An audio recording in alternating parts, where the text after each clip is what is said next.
말씀은 마태복음 11장 11절에서 19절 말씀까지입니다. 어제에 이어서 오늘도 예수님께서는 세례 요한과 관련된 말씀을 하고 있습니다. 11절이죠. 내가 진실로 너희에게 말하노니 여자가 낳은 자 중에 세례 요한보다 큰 이가 일어남이 없도다. 여자가 낳은 자 중에 세례 요한보다 큰 사람이 없다. 이렇게 말씀하고 있습니다.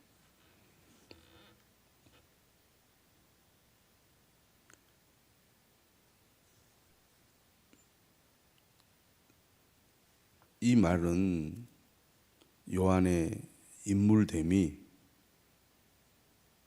당시에 태어난 사람들 또 이전에 태어난 모든 사람보다 뛰어나거나 그가 이룬 업적이 다른 모든 사람들보다 위대해서 이렇게 말씀한 것이 아닙니다.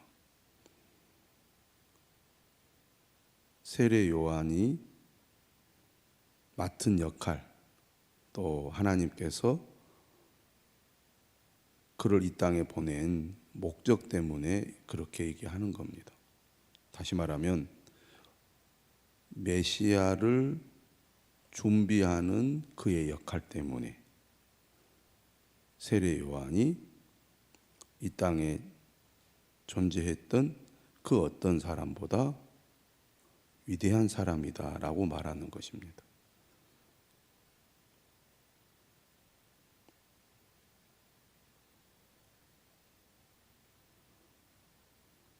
다시 말하면 하나님의 구원 역사의 관점에서 요한의 정체를 언급하고 계시죠. 요한은 옛 시대에 여자가 낳은 자 중에 가장 큰 자라는 것입니다. 그런데 그 다음에 이렇게 얘기하죠. 그러나 천국에서는 극히 작은 자라도 그보다 크니라. 다시 말하면 요한보다 크다는 겁니다. 이 말도 그런 의미에서 하는 얘기죠. 하늘나라에서는 가장 작은 자가 요한보다 위대하다고 말씀을 하고 있는데요. 요한은 어떤 사람이냐? 옛 시대의 마지막 인물이라는 거죠. 그리고 새 시대를 시작하는 메시아의 선구자 역할을 했습니다.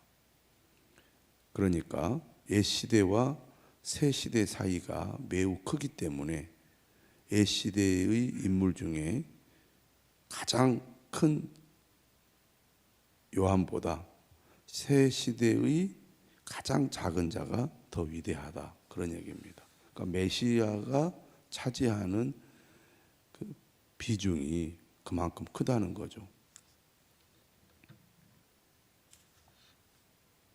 하늘나라에 들어간 사람이 복을 누리는 시대가 왔기 때문에 이 나라에 들어와서 구원의 혜택을 누리는 사람이 요한보다 더 크다. 그런 뜻입니다. 12절이죠. 12절은 유명한 구절입니다. 세례 요한의 때부터 지금까지 천국은 침노를 당하나니 침노하는 자는 빼앗느니라. 이 구절에 대한 해석이 여러 가지인데 크게 두 가지로 해석을 한다면 세번역은 이 구절을 긍정적인 의미로 해석을 했습니다.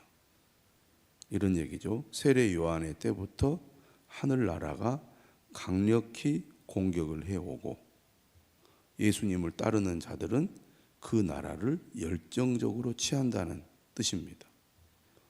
8장과 9장을 보면 예수님께서 기적을 베풀잖아요. 그러면 귀신들이 쫓겨납니다. 이러한 귀신들이 쫓겨나는 모습은 하늘나라의 강력한 힘으로 인하여 사탄의 나라가 파괴되는 증거라고 볼 수가 있습니다. 그런 의미에서 지금까지 천국은 침노를 당한다. 침노하는 자는 빼앗느니라. 이렇게 해석하는 것이 긍정적인 의미로 구절을 해석하는 거고요. 부정적으로 해석하는 것은 이런 뜻입니다. 하늘나라가 요한의 때부터 고통을 당하고 있다. 요한이 옥에 갇혀서 고통을 겪는 것처럼 하늘나라는 핍박과 시련을 겪는다. 이런 뜻이죠. 다시 정리해 보면 하늘나라가 요한의 때부터 지금까지 고통을 겪고 있는데 폭력적인 사람들이 이 하늘나라에 들어가는 사람들을 강제로 공격을 한다는 것입니다. 폭력을 가하는 자들이 그것을 강제로 뺏고 있다. 이런 뜻입니다. 완전히 해석이 반대죠.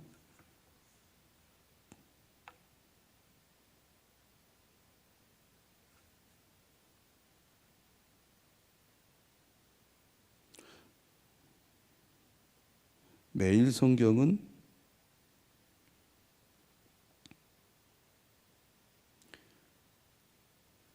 긍정적인 의미로 지금 해석을 해뒀습니다. 근데 학자들은 또 반대로 오히려 부정적인 의미로 해석하는 것이 옳다고 주장을 더 많이 하고 있습니다.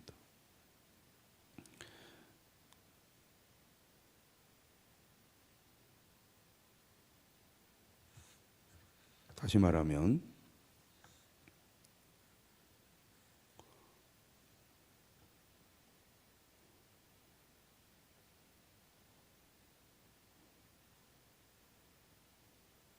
고난은 주님을 믿고 따르는 자들에게 필수적인 것이고 그 고난을 견디고 이겨내야 된다는 의미로 이 본문을 이해해야 된다는 거죠. 또 실제로 세례 요한은 고난을 당하다가 결국은 감옥에 갇혔고 그리고 목숨을 잃습니다. 이처럼 그가 고난을 당한다는 것이 선지자라는 증거가 된다는 얘기죠. 13절입니다. 모든 선지자와 율법이 예언한 것은 요한까지니 만일 너희가 즐겨 받을진대 오리라 한 엘리야가 곧 이 사람이니라. 그러니까 구약의 마지막 선지자가 바로 세례 요한이라는 겁니다. 그가 감옥에 갇혀서 고난을 겪는데 그것이 그가 선지자라는 증거가 된다는 거죠. 이제 새로운 시대가 왔습니다. 바로 메시아가 하늘나라를 가지고 이 땅에 오셨다는 얘기죠. 그런데 사람들은 어떤가? 그 반응이 어떠냐? 세례 요한이 하나님의 심판을 선언해도 사람들은 그 세례 요한을 인정하지 않고 또 예수님이 와서 이 땅에 천국의 복음을 선포해도 사람들은 그것을 오히려 배척하고 있다는 겁니다. 그것이 이제 16절 이하의 비유라고 하겠습니다. 근데 이 16절 이하의 비유도 해석이 크게 둘로 갈라집니다. 우리가 전통적으로 이해하는 것은 이런 거죠. 자, 이제 내용을 한번 이야기하고 그 해석을 설명을 해보겠습니다. 이 세대를 무엇으로 비유할까? 비유하건대 아이들이 장터에 앉아 제 동물을 불러 이르되 우리가 너희를 향하여 피리를 불어도 너희가 춤추지 않고 우리가 슬피 울어도 너희가 가슴을 치지 아니하였다 함과 같도다. 그러니까 지금 아이들이 장터에 앉아서 놀이를 하고 있습니다. 비유입니다. 그래서 친구를 불러가지고 그 놀이를 하는데 피리를 불어도 춤추지 않는다. 다시 말하면 결혼 놀이를 하는 거예요. 결혼 놀이를 해도 그들이 반응하지 않는다는 거죠. 결혼은 축제니까 막 춤을 추면서 즐거워해야 되는데 반응을 하지 않고 있습니다. 그 다음에 슬피 우는 것은 장례식 놀이를 하는 거예요. 장례식 놀이를 이제 하면 막 이제 가슴을 치면서 슬퍼해 줘야 되는데 아무런 반응을 보이지 않는다는 얘기입니다. 자, 여기에 대해서 이제 해석을 두 가지로 하는 거죠. 자, 누가 피리를 불고 누가 춤추지 않느냐 하는 것이죠. 근데 이제 전통적인 해석은 이런 겁니다. 피리를 부는 사람은 예수님이고 슬피 우는 사람은 세례 요한이라는 거죠. 그런데 예수님께서 천국 잔치의 복음을 전해도 사람들이 반응하지 않고 세례 요한이 회개의 말씀을 전해도 사람들이 반응을 하지 않는다. 이렇게 해석하는 게 첫 번째 해석입니다. 두 번째 해석은 뭐냐? 매일 성경은 두 번째 해석을 했어요. 이렇게 하는 거죠. 피리를 불고 슬피 우는 것은 이 세대 사람들이고 그들이 원하는 대로 춤추지 않고 가슴을 치지 않는 사람은 예수님과 요한이라는 거죠. 자, 볼까요? 매일 성경 해석을 결혼식 놀이를 하는 아이들이 피리를 불며 장터의 어른들에게 춤추라며 투정을 부리듯 장례식 놀이를 하는 아이들이 우는 연기를 하며 어른들에게 가슴을 치라고 떼쓰듯 종교 지도자들은 세례 요한과 예수님이 자기네 장단에 맞추지 않는다고 억지를 부렸습니다. 자, 그 다음 내용을 보시죠. 18절에 요한이 와서 먹지도 않고 마시지도 아니하매, 요한은 지금 예수님의 오심을 준비하기 위하여 회개를 촉구했잖아요. 회개를 촉구했습니다. 그래서 요한은 철저히 금욕하면서 회개를 촉구했습니다. 그게 하나님의 뜻이죠. 그런데 요한이 먹지도 않고 마시지도 않는다고 하면서 어떻게 비난을 하냐면 요한이 귀신이 들렸다. 그렇게 이제 말을 했다는 것입니다. 그런데 예수님은 이 땅에 와서 어떻게 하셨죠? 천국 복음을 전하면서 사람들과 즐겁게 먹고 마셨단 말이에요.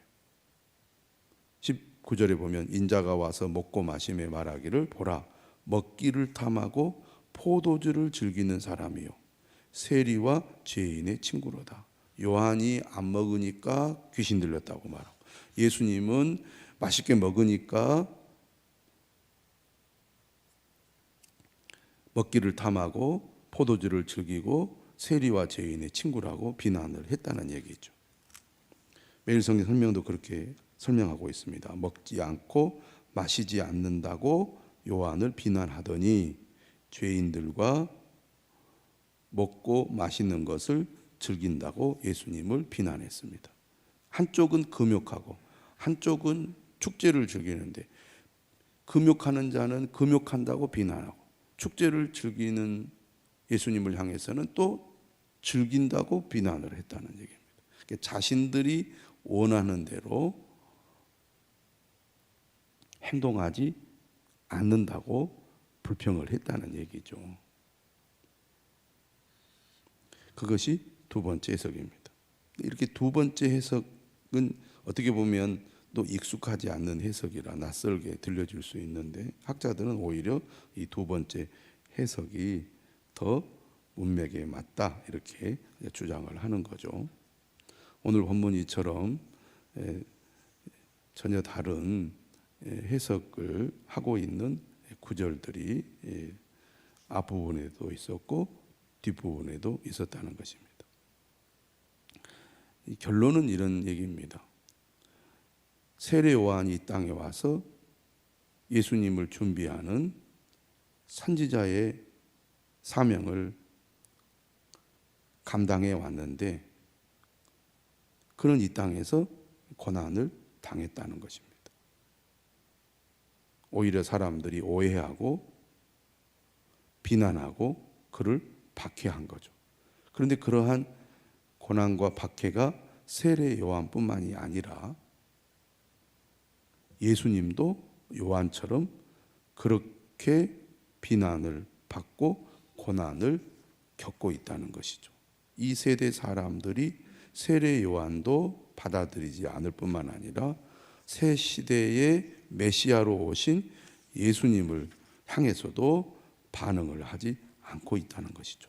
자신들이 원하는 대로 하지 않는다고 비난하고 배척하고 있다는 얘기입니다. 오늘날에도 여전히 마찬가지죠. 매일 성경에도 나오잖아요. 내가 기준이 될 때 나와 다른 것은 모두 비판의 대상이 됩니다.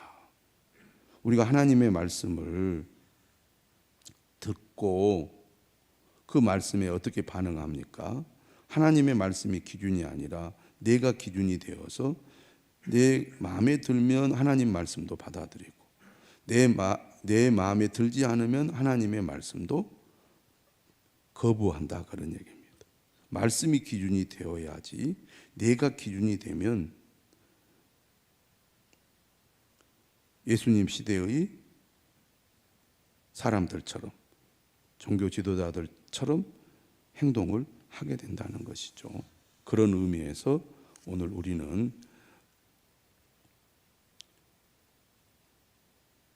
복음에 반응하지 않는 종교 지도자들처럼 행동할 것이 아니라 주님의 말씀이 기준이 되어서 주님의 말씀을 따르는 자가 되어야 할 것입니다. 지혜는 그 행한 일로 인하여 옳다함을 얻느니라.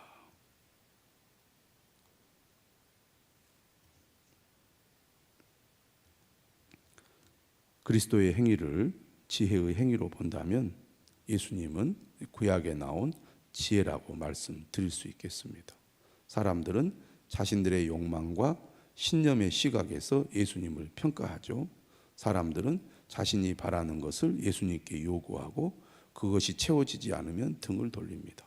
그래서 메시아에게 반응하는 것에 실패하고 마는 거죠. 예수님을 따른다는 것은 사람들이 원하는 희망에 예수님을 맞추는 것이 아니라 예수님의 가르침에 반응하는 것이 우선이 되어야 한다는 거죠. 예수님의 요구가 옳았다는 것은 지혜이신 예수님의 열매로 입증된다는 것입니다. 오늘 우리도 내가 기준이 아니라 하나님의 말씀이, 예수 그리스도의 십자가의 복음이, 천국 복음이 기준이 되어 그 말씀에 반응하는 삶을 살아야 할 것입니다.